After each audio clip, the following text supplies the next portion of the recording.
Habiendo considerado entonces en general la estructura de la misa, en particular el canon romano, veamos ahora la misa de San Gregorio Magno, porque estamos viendo el desarrollo de la misa desde la época de San Pedro, la época apostólica, hasta este gran pontífice que murió en el 604. Podemos entonces transportarnos ahora por el pensamiento, por la imaginación, a una basílica romana del siglo V, para asistir a la misa papal celebrada por el gran San Gregorio. No nos sentiríamos sorprendidos en absoluto si hiciésemos esta visita. Tendríamos entonces canto del introito. Durante la procesión de entrada, el Papa es precedido por 7 acólitos, portadores de cirios, y escoltado por 2 diáconos. Canto del introito. Luego, inclinación del Papa ante el Santísimo Sacramento consagrado durante una misa anterior. El beso de paz, es decir, beso del altar y del Evangelio, oración en silencio, mientras termina el canto del introito. Sigue a continuación el Kyrie en el trono, el Gloria y el canto de la colecta. A continuación, la lectura de la epístola por el subdiácono, luego el canto del gradual y de los salmos. A continuación, el canto solemne del Evangelio por el diácono. La homilía del pontífice, el saludo de la asamblea y el oremos sin oración consecutiva, la instalación del mantel en el altar y luego la procesión del ofertorio acompañado por el canto de un salmo. Tratemos de ir haciéndonos la idea, de ir siguiendo a partir de lo que conocemos nosotros de el desarrollo de una misa, a la cual asistimos, una misa evidentemente pontifical, una misa solemne con diácono y subdiácono. Estamos entonces en la instalación del mantel en el altar, la procesión del ofertorio y oración del ofertorio de la oblación, nuestra actual secreta. Canto del prefacio con el Sanctus, el canon, el Pater Noster, el Libera Nos, el beso de la paz, la fracción del pan, la comunión y el ite missa es. Si tenemos idea de la estructura de la misa hoy por hoy, el rito romano, nos hallamos perfectamente ante la misma realidad. El Pater Noster, que antes precedía directamente a la comunión, fue avanzado por San Gregorio Magno en transición entre el canon y el rito de la comunión. El Agnus Dei fue añadido en el siglo siguiente por el Papa Sergio. Podemos comprobar entonces cómo de San Pedro a San Gregorio Magno ha sido entregada, ha sido legada en herencia la misa, el rito romano, el misal romano, tal como lo tenemos nosotros hoy por hoy en nuestros altares. He hecho este recorrido bastante somero de la estructura de la misa, en particular del canon romano, y luego las diferentes partes de la Santa Misa en la época de San Gregorio Magno. Veamos finalmente cómo Santo Tomás de Aquino resume toda esta enseñanza. Lo hace en la Suma Teológica, en la tercera parte, la cuestión 83, artículo 4. Repito, Suma Teológica, tercera parte, cuestión 83, artículo 4. Y se plantea Santo Tomás de Aquino: ¿están debidamente establecidas las palabras que acompañan a este sacramento? Respondo que, dice el santo doctor, respondo que, puesto que en este sacramento se compendia todo el misterio de nuestra salvación, por eso se celebra con mayor solemnidad que ninguno. Y porque está escrito en el Eclesiástico, guarda tus pasos cuando vas a la casa de Dios. Y más adelante, antes de la oración, prepara tu alma. Por eso, en primer lugar, antes de celebrar este misterio, se antepone una preparación que disponga a hacer dignamente lo que sigue. Continúa Santo Tomás, la primera parte de esta preparación es la alabanza divina, contenida en el introito, según aquello del Salmo 49, el que me ofrece sacrificios de alabanza me honra, al hombre recto le mostraré la salvación de Dios. Eso respecto del introito, como preparación. Al que me ofrece sacrificios de alabanza, él me honra, al hombre recto le mostraré la salvación de Dios. Y continúa Santo Tomás, las más de las veces el introito se toma de los salmos, o al menos se canta intercalado en él un salmo, ya que, como observa San Dionisio, en los salmos se contiene en forma de alabanza todo lo que hay en la Sagrada Escritura. Siguiendo entonces con el comentario de las diversas partes de la Santa Misa, Santo Tomás continúa. La segunda parte recuerda la miseria presente al pedir misericordia, diciendo: Señor, ten piedad, 3 veces dirigiéndose al Padre, 3 dirigiéndose al Hijo, cuando se dice Cristo, ten piedad, y 3 dirigiéndose al Espíritu Santo, al decir de nuevo, Señor, ten piedad.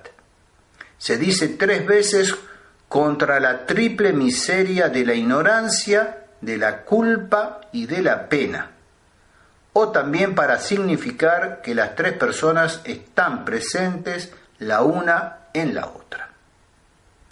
La tercera parte, dice el santo doctor, recuerda la gloria celestial a la cual estamos destinados después de la presente miseria, diciendo gloria a Dios en el cielo.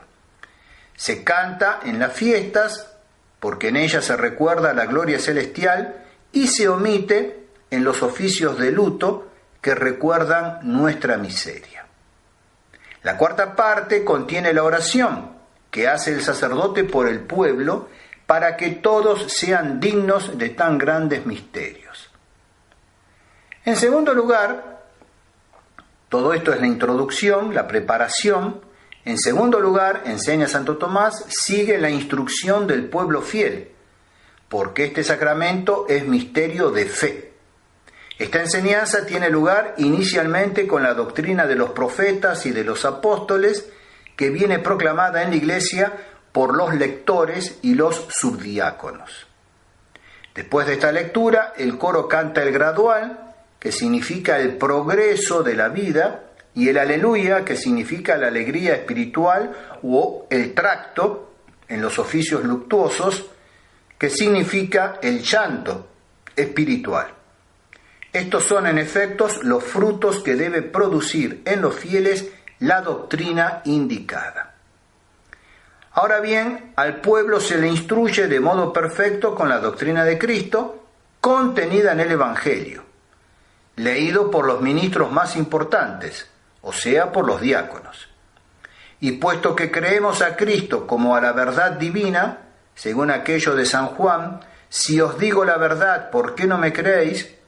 Una vez leído el Evangelio se canta el símbolo de la fe, el credo, con el que el pueblo manifiesta su asentimiento a la doctrina de Cristo por la fe.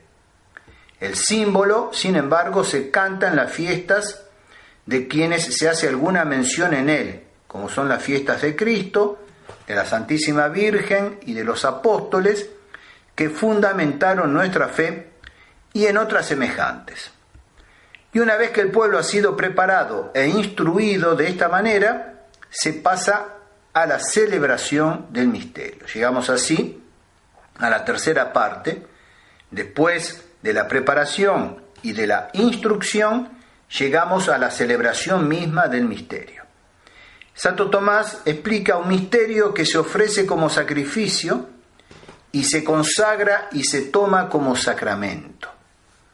Un misterio que se ofrece como sacrificio y se consagra y se toma, se recibe, como sacramento. Porque primero se hace la oblación, después se consagra la materia ofrecida y finalmente se recibe esta ofrenda. En la oblación hay que distinguir dos momentos: la alabanza del pueblo con el canto del ofertorio, que significa la alegría de los oferentes, y la oración del sacerdote, que pide que la oblación del pueblo sea agradable a Dios. Y cita entonces el primer libro de los Paralipópenos, donde David dice: con sencillez de corazón te he ofrecido todas estas cosas. Y ahora veo que tu pueblo, aquí reunido, te ofrece espontáneamente tus dones. Y más adelante ora diciendo: Señor, Dios, mantén siempre en ellos esta disposición de ánimo.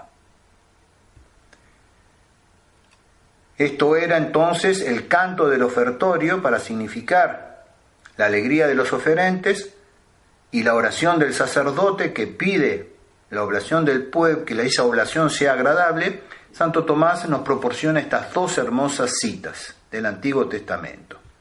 Y continúa en lo que se refiere después a la consagración, que se realiza por virtud sobrenatural.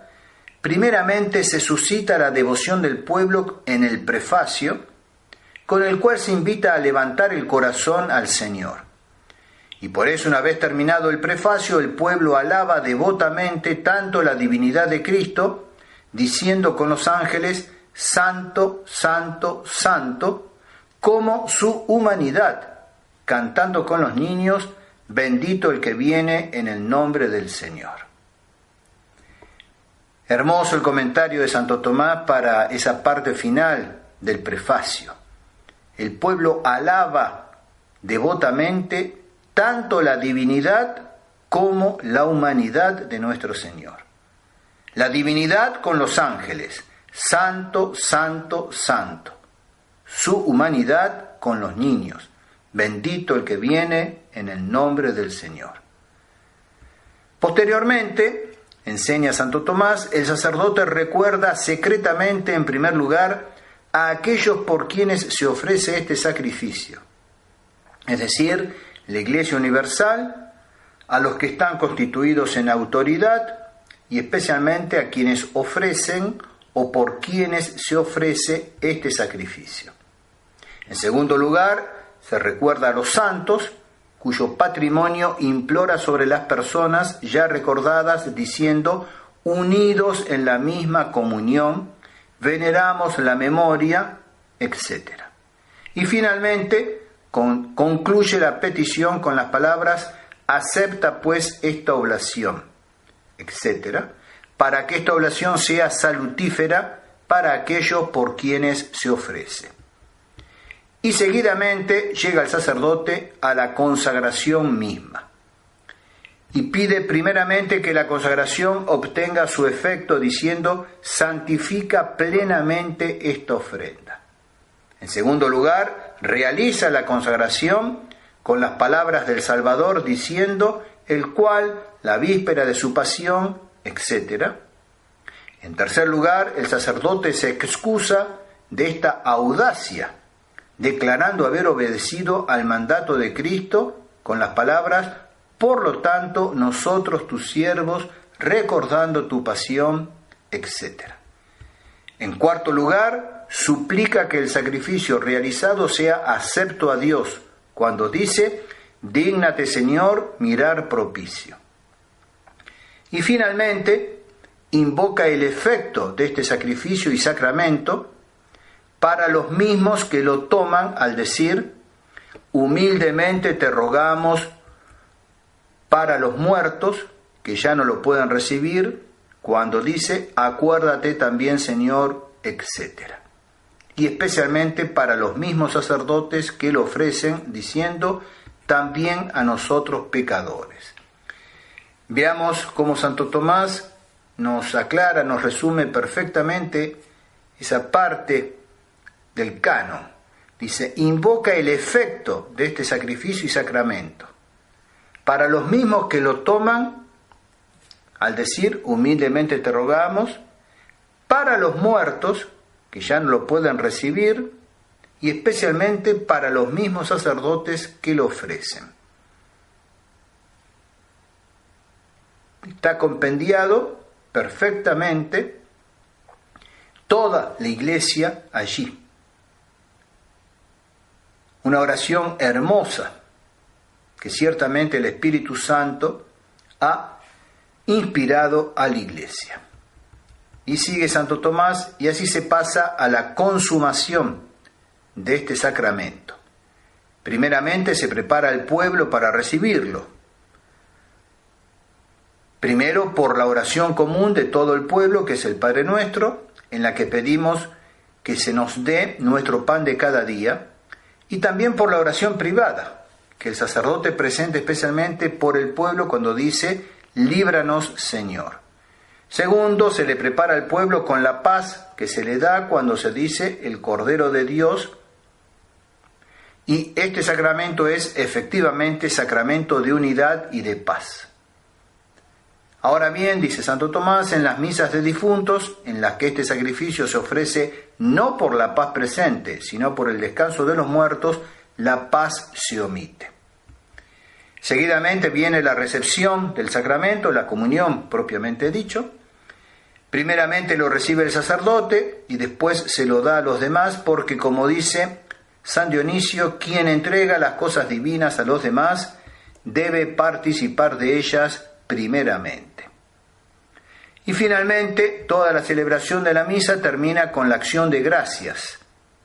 El pueblo exulta de alegría por haber participado en el misterio, y ese es el significado del canto después de la comunión. Y el sacerdote da gracias con la oración, de la misma manera que Cristo, en la última cena, una vez celebrada la misma con los discípulos. Él recitó el himno, como se narra en el Evangelio según San Mateo, capítulo 26, versículo 30.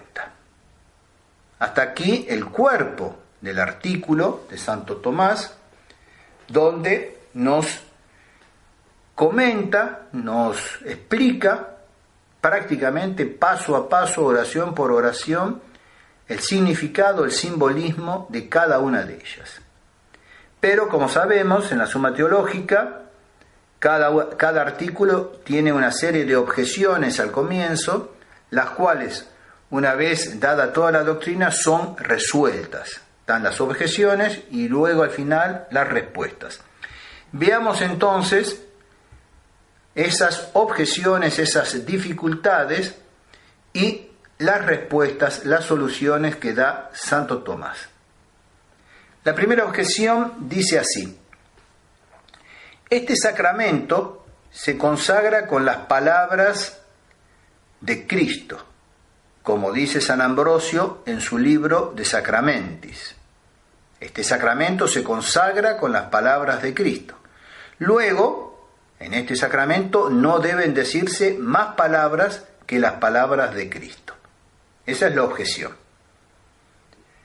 La respuesta de Santo Tomás: la consagración se realiza con las solas palabras de Cristo, pero fue necesario añadir lo restante para la preparación del pueblo que comulga. Como en todos los sacramentos podemos añadir nosotros, hay una parte esencial, un rito esencial, y hay ritos accesorios que entornan a esa parte esencial. Pues bien, Santo Tomás enseña en todos los sacramentos que esos ritos accesorios tienen, entre otras cosas, la finalidad de preparar al pueblo a la recepción fructuosa del sacramento. La segunda objeción dice: nosotros conocemos las palabras y las acciones de Cristo por el Evangelio. Ahora bien, en la consagración de este sacramento hay algunas expresiones que no constan en el Evangelio. No consta en el Evangelio, por ejemplo, que Cristo, en la institución de este sacramento, elevara los ojos al cielo. Igualmente en los Evangelios se dice tomad y comed, pero no se dice todos. Mientras que en la celebración de este sacramento se dice elevados los ojos al cielo y seguidamente tomad y manducad todos. Luego, estas palabras han sido introducidas indebidamente en la celebración de este sacramento. Creo que a esta altura de estos especiales ya estamos en condiciones de poder responder por nosotros mismos a esta segunda objeción, que, como ustedes verán, tiene mucho de protestantismo, aunque ya en el tiempo de Santo Tomás, 300 años antes, ya estaba esta objeción, que luego será más específicamente elaborada por Lutero y por Calvino. En resumen, conocemos las palabras y las acciones de Cristo por el Evangelio, pero en el Evangelio no están todas estas palabras que están en el canon de la misa. Luego, ellas han sido introducidas indebidamente al canon. Respuesta. Se declara en San Juan, capítulo 21, versículo 25, que el Señor hizo y dijo muchas cosas que los evangelistas no han consignado por escrito. Y entre esas cosas está el que el Señor en la cena elevó los ojos al cielo, según consta a la Iglesia por tradición apostólica. Parece razonable, dice Santo Tomás, en efecto, que si elevó los ojos al Padre en la resurrección de Lázaro y en la oración que hizo por sus discípulos, según se dice en el capítulo 11 de San Juan y en el 17 respectivamente, mucho más haya podido elevarlos al instituir este sacramento, tratándose de algo mucho más importante. Vean qué claridad, qué profundidad la de Santo Tomás. Si elevó los ojos al cielo nuestro Señor en la resurrección de Lázaro, si lo hizo al rezar por sus apóstoles, en esa hermosa oración sacerdotal de nuestro Señor, capítulo 17 de San Juan, dice mucho más ha podido elevarlos al instituir este sacramento, tratándose de algo mucho más importante. Y el hecho de que diga manducat, comed, no cambia el sentido, dice. Además de que no importa una locución u otra, puesto que esas palabras no pertenecen a la forma. Es un sinónimo, manducat en lugar de comed, dice Santo Tomás, no cambia el sentido. En lo que se refiere a la adición del término todos, Santo Tomás dice, hay que decir que está implícito en las palabras evangélicas, aunque no esté expreso. Porque el mismo Cristo había dicho, en el capítulo 6 de San Juan, si no coméis la carne del Hijo del Hombre, no tendréis vida en vosotros. Vean con qué simplicidad, con qué claridad, con qué profundidad Santo Tomás refuta por anticipado las objeciones de los protestantes del siglo XVI y de los del siglo XX, los modernistas, los apóstatas romanos. Tercera objeción es planteada de esta manera. Todos los demás sacramentos están destinados a la salvación de todos los fieles, pero en la celebración de los demás sacramentos no se hace una oración común por la salvación de todos los fieles vivos y difuntos. Luego parece que tampoco debe hacerse en este sacramento. ¿Sí? No habría que hacer esa oración común por la salvación de todos los fieles vivos y difuntos. Santo Tomás dice, la Eucaristía es el sacramento de la unidad de toda la Iglesia. Y por eso en este sacramento, más que en otros, debe hacerse mención de todo lo que pertenece a la salvación de toda la Iglesia. La cuarta objeción plantea que al bautismo se le llama especialmente sacramento de la fe. Luego, las cosas que pertenecen a la institución de la fe, como es la doctrina de los apóstoles y los evangelios, deberían leerse en la celebración del bautismo y no aquí. Veremos después, más adelante, mucho más adelante, falta mucho para esto, pero ya lo veremos, cómo justamente, prácticamente, en la confección de los sacramentos, en la administración de los sacramentos, por así decir, sacramentos nuevos, conforme a la nueva liturgia, conforme a la modificación llevada a cabo después del Conciliábulo Vaticano II, prácticamente en todos los sacramentos han añadido lecturas de los santos apóstoles y de los evangelios. Exactamente lo que dice esta objeción. Al bautismo se le llama especialmente sacramento de la fe, luego las cosas que pertenecen a la institución de la fe, como es la doctrina de los apóstoles y de los evangelios, debería leerse en la celebración del bautismo y no aquí. Pues bien, ellos lo han agregado en todos los sacramentos. Santo Tomás dice, hay dos tipos de instrucción. Una que se dirige a los que comienzan, otra a los que ya se han iniciado, a las del pueblo fiel. La que se dirige a los que comienzan, a los catecúmenos. Esta instrucción tiene lugar con ocasión del bautismo. La otra, que es la que se da al pueblo fiel, que toma parte en el misterio eucarístico, y esta se hace en la celebración de este sacramento. Sin embargo, de esta instrucción no están excluidos ni los catecúmenos ni los infieles, por lo que se dice en el canon 67 de consecraciones, el obispo no prohíba a nadie, sea gentil, hereje o judío, entrar en la iglesia y oír la palabra de Dios durante la misa de los catecúmenos, en la cual se dan las enseñanzas de la fe. Sabemos que una vez terminada esa primera parte de la iglesia, de la misa, justamente se invitaba a dejar el templo, a dejar la iglesia, a los catecúmenos, o en este caso incluso, por supuesto, a los gentiles, herejes o judíos, que no podían participar del rito esencial, es decir, de la consagración. La quinta objeción plantea, los sacramentos requieren la devoción de los fieles.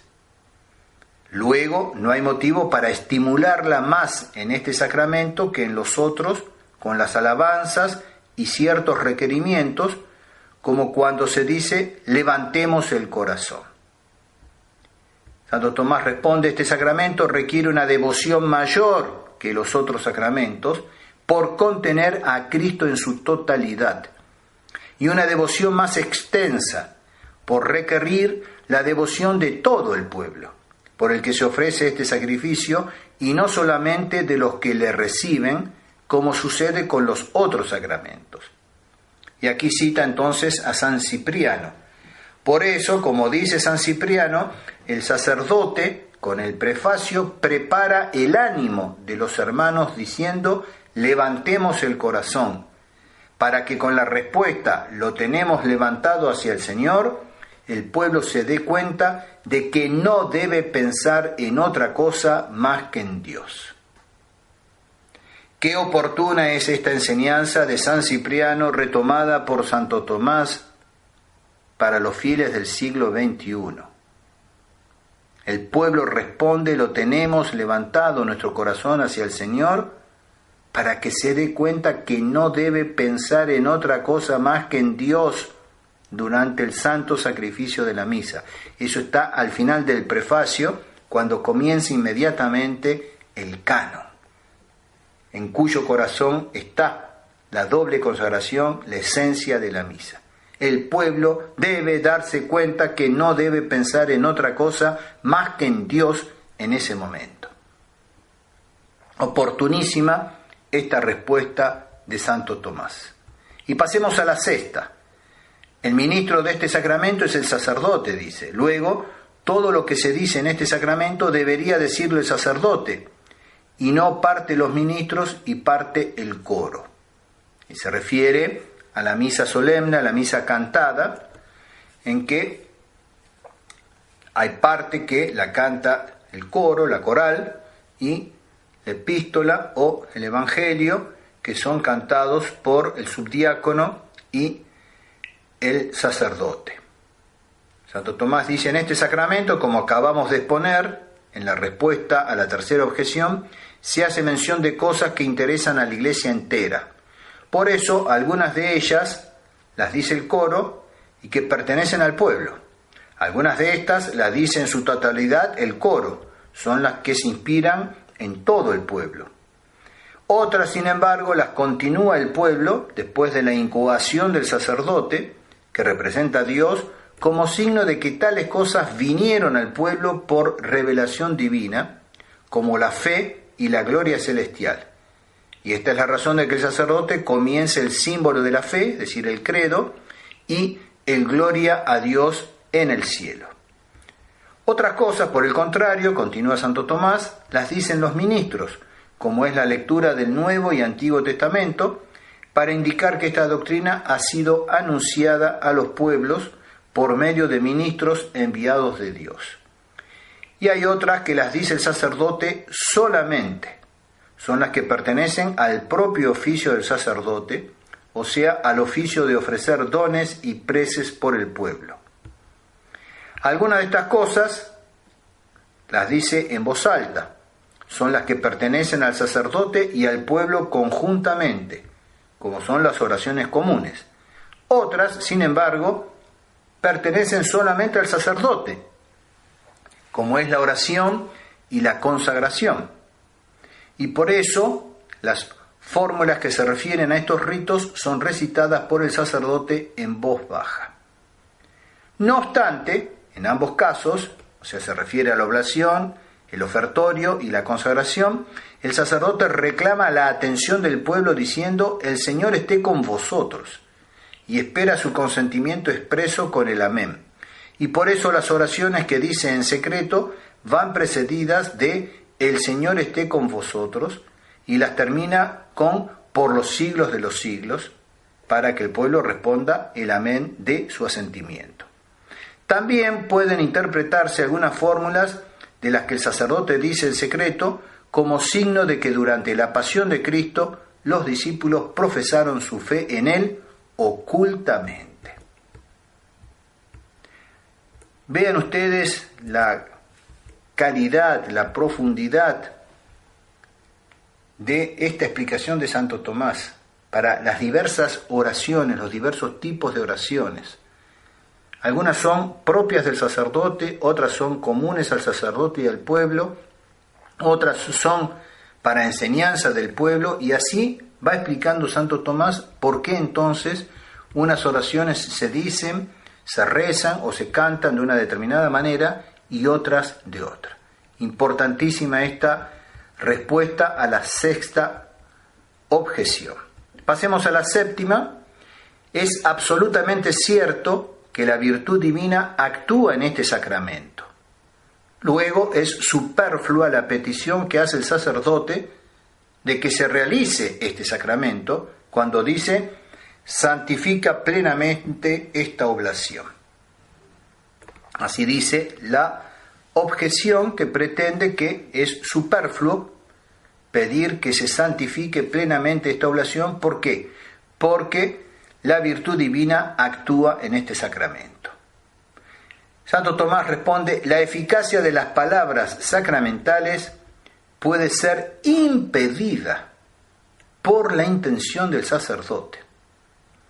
Y no puede decirse que sea superfluo pedir a Dios lo que sabemos que Él realizará con absoluta certeza, de la misma manera que Cristo, cuando pidió su propia glorificación, tal como queda consignado en el Evangelio según San Juan, capítulo 17, versículos 1 y 5. Vemos, es parte de la respuesta, vamos a seguir con ella después, pero me detengo en esta primera parte, muy cortita, pero muy importante. La objeción decía que la virtud divina actúa en este sacramento, luego es superfluo pedir que santifique plenamente esta oblación. Santo Tomás responde: la eficacia de las palabras sacramentales puede ser impedida por la intención del sacerdote. Y no puede decirse que sea superfluo pedir a Dios lo que sabemos que Él realizará con absoluta certeza, de la misma manera que Cristo pidió su propia glorificación, sabiendo perfectamente que el Padre lo iba a glorificar, y sin embargo la pidió. Continúa Santo Tomás: sin embargo, no parece que el sacerdote ore aquí para que se realice la consagración. Esto es muy importante y volveremos mucho más adelante, porque hay acá un error de los cismáticos y por supuesto también de los neoprotestantes que han introducido una oración en el canon. Lo veremos mucho más adelante cuando veamos el breve examen crítico y cuando analicemos también las diversas oraciones de la nueva misa.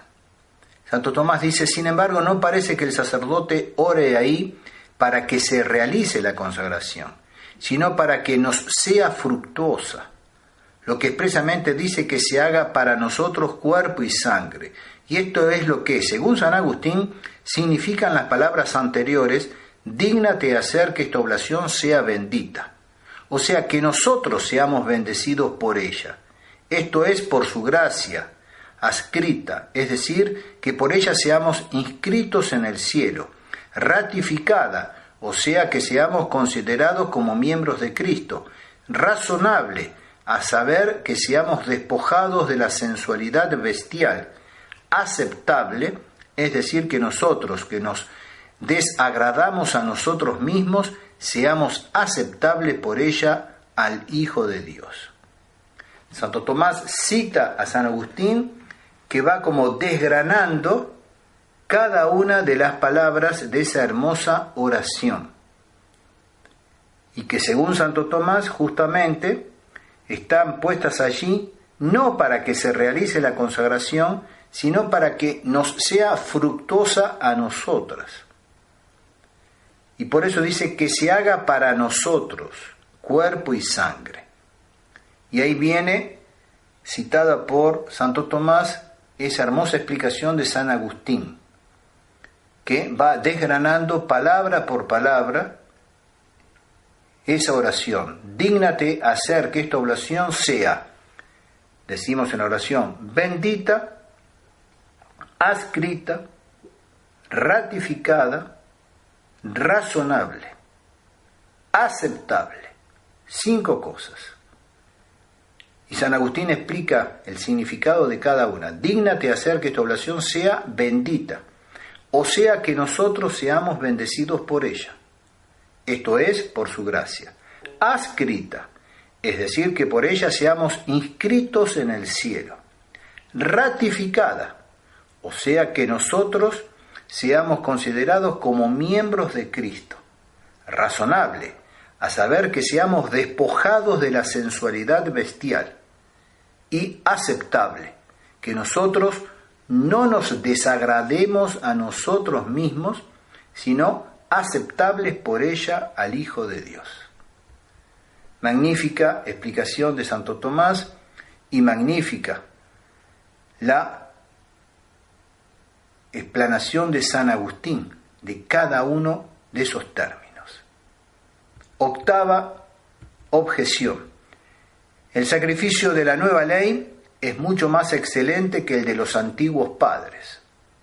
Luego, indebidamente pide el sacerdote que este sacrificio sea acepto como el sacrificio de Abel, de Abraham y de Melquisedec. Los que recuerdan, en el primer especial hemos justamente analizado las figuras, los anticipos que había en el Antiguo Testamento de la Santa Misa. Pues bien, acá la objeción plantea justamente eso. No deben ser incorporadas en la Santa Misa la referencia al sacrificio de Abel, de Abraham, de Melquisedec. Responde Santo Tomás: aunque este sacrificio sea preferible por sí mismo a todos los antiguos sacrificios, sin embargo, los sacrificios de los antiguos fueron aceptísimos a Dios a causa de su devoción. Pide pues el sacerdote que este sacrificio sea acepto a Dios por la devoción de los que ofrecen, como fueron aceptos a Dios aquellos. Es decir, que los sacerdotes actuales deberían tener tanta o más, pero al menos tanta devoción, tanta piedad, tanta unción como Abel, Abraham y Melquisedec. Última, novena objeción. De la misma manera que el cuerpo de Cristo no comienza a estar en este sacramento por un cambio de lugar, así tampoco deja de estar en él por movimiento local. Luego no tiene sentido la petición del sacerdote: manda que por las manos de tu santo ángel sean llevados estos dones a tu altar del cielo. Es muy especiosa esta objeción, la repito. De la misma manera que el cuerpo de Cristo no comienza a estar en este sacramento por un cambio de lugar, así tampoco deja de estar en él por movimiento local. Luego no tiene sentido la petición: manda que por las manos de tu santo ángel sean llevados estos dones a tu altar del cielo. Responde Santo Tomás: el sacerdote no pide que las especies sacramentales sean transportadas al cielo, ni que lo sea el cuerpo real de Cristo, el cual nunca dejó de estar allí en el cielo, sino que pide esto para el cuerpo místico, significado en este sacramento. O sea, que el ángel asistente de los divinos misterios presente a Dios las oraciones del pueblo y del sacerdote, según aquello del Apocalipsis, capítulo 8, versículo 4, el humo del incienso subió de la mano del ángel con las oblaciones de sus santos. Y continúa Santo Tomás: el altar del cielo significa aquí o la misma iglesia triunfante a la que pedimos ser llevados, o el mismo Dios, del cual imploramos la participación, ya que de este altar se dice en el Éxodo: no subirás por las gradas a mi altar, o sea, no admitirás grados en la Trinidad. Y sigue Santo Tomás: también se entiende por el ángel el mismo Cristo, que es el ángel del gran consejo, que une su cuerpo místico a Dios Padre y a la iglesia triunfante. Por todo esto, concluye Santo Tomás, al sacrificio eucarístico también se le llama misa, enviada. Se traduce misa, se traduce al castellano por enviada, porque el sacerdote envía preces a Dios a través del ángel, como el pueblo las envía a través del sacerdote, o porque Cristo es para nosotros la víctima enviada. De ahí que el diácono, en los días festivos, despida al pueblo diciendo: ite, misa es decir, marchaos, ha sido enviada, misa ha sido enviada. A saber, la hostia ha sido enviada a Dios por el ángel para que sea acepta a Dios. Hasta aquí este hermoso artículo de Santo Tomás, donde hemos visto, desarrolla parte por parte, oración por oración, punto por punto, con claridad, con profundidad, con unción, con piedad, haciendo uso de los santos padres, un San Agustín, un San Cirilo, etc. Vale la pena retomar este hermoso artículo de Santo Tomás y junto con él ir acompañado entonces también las oraciones del misal para ir estudiándolas, ir viéndolas y comprender entonces la importancia de cada oración, el lugar que tiene en el rito romano en el misal, en definitiva, y poder nosotros entonces sacar mayor provecho, mayor fruto en la asistencia a la Santa Misa, teniendo en cuenta lo que significa cada una de estas oraciones. Llegamos al fin entonces de estos especiales, en los cuales hemos considerado entonces cómo la misa de San Pedro a San Gregorio Magno, en su estructura esencial, particularmente en el canon, no ha variado. La misa que rezaba San Gregorio Magno es la misa que rezaba San Pedro. La que rezaba San Gregorio Magno, veremos, es la que rezaba San Pío V.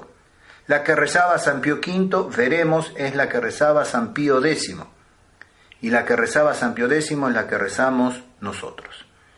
Todo esto resumido magníficamente, como hemos visto, por Santo Tomás en ese precioso, hermoso artículo de la Suma Teológica. Dios mediante, seguiremos con estos especiales para resaltar la importancia del misal romano, del rito romano, y ver la perversidad del Novus Ordo Mise, del cual estamos recordando tristemente los 50 años de su promulgación. Muchas gracias, queridos amigos de Radio Cristiandad, por habernos acompañado. Que Dios los bendiga, que la Santísima Virgen María los proteja siempre y que el buen San José los guíe en todas sus empresas. Hasta el próximo especial, y no dejen de seguirnos porque a medida que vayamos avanzando, esto va cobrando mayor importancia. Especiales